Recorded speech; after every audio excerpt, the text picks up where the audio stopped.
Hey guys, this is War Machine 395 here with a video review of the RX-7 RX-0-2 Gundam Unicorn Banshee. Alright, so it's our friend's manual here. So the front page is in color, of course. You fold open, has a nice little comic strip that I cannot read.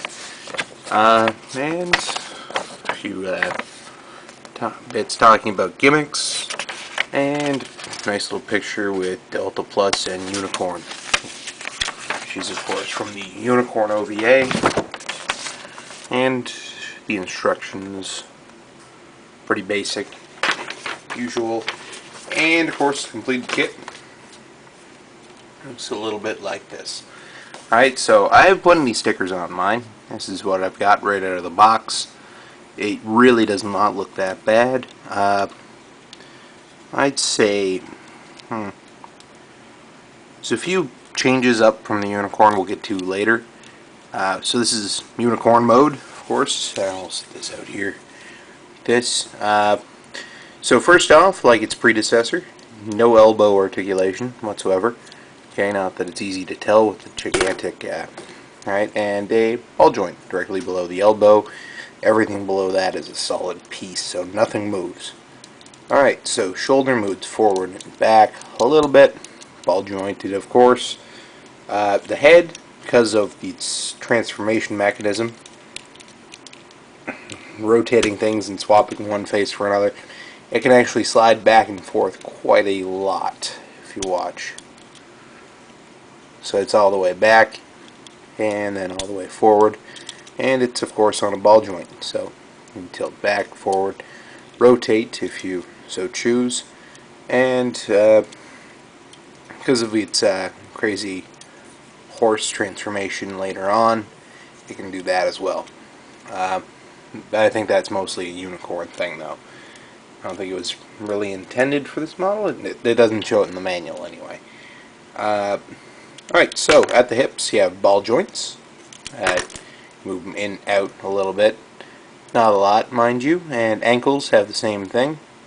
Ball joints, you can, because of the shape here, have it posed with its legs spread out a little bit more. And, let's see here. So, all in all, not overly heavily articulated. Stable enough, to be sure. And let's see here. So of course there's a transformation that we'll get to in a second. First off, we'll do a little size comparison with the Delta Plus for height. And since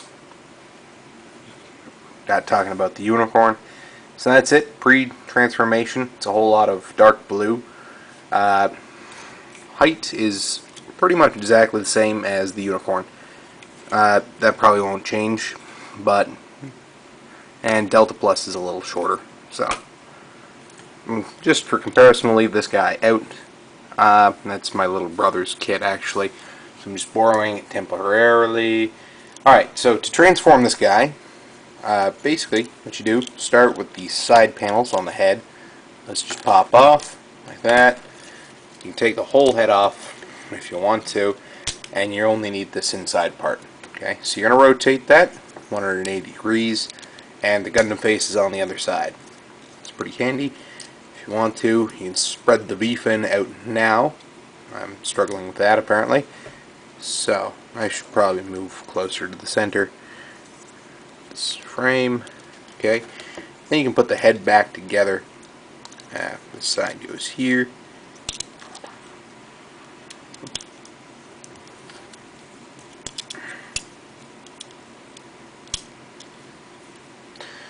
Alright, not too bad. So we'll put that back on in a second.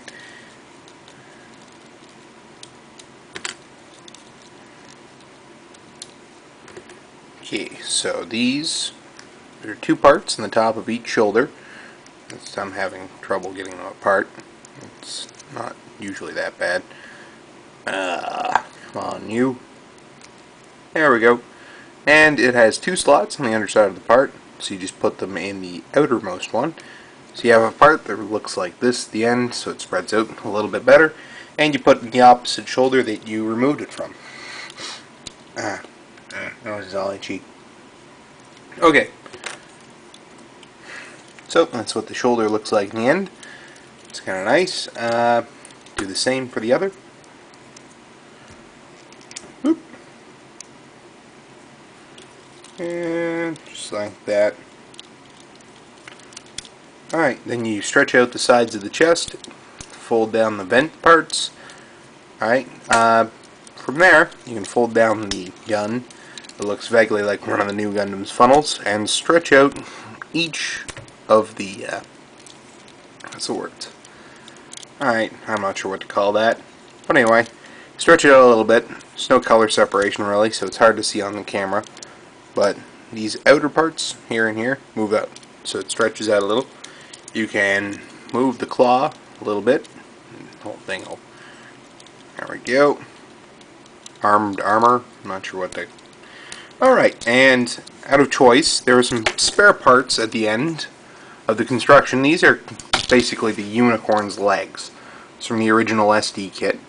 But in this new kit, you also get these. Alright?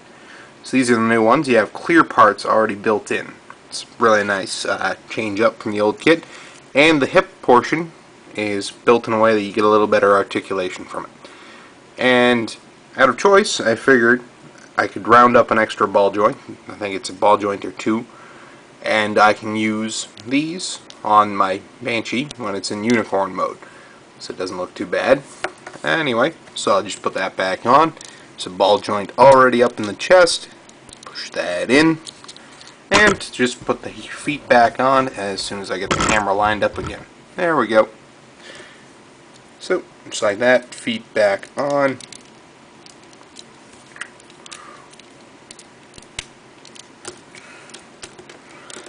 The feet were probably falling off because I had ball joints from another kit on it. That's probably why.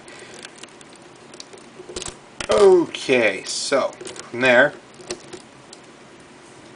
you take off the beam saber attachments from the back, and you're going to put those in your standard Gundam beam saber positions, I guess. And that, reattach the head, and there we go. In my opinion, it's quite a large improvement over the classic unicorn. You have the armed armors. Can't remember the letters for them. So, anyway, it's fairly straightforward. I found you have better color separation for the legs to begin with. So that's one of the most obvious changes. Spare parts for the legs you can swap out at will if you want to. It also comes with the standard beam magnum. The unicorn does. The shield with the clear parts still, so you can still use that if you want to. The beam saber.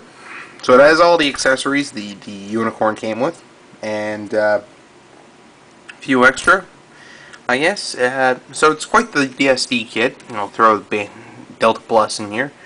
So it can do everything that Unicorn does, and some of it does a little better than Unicorn too. So I think that's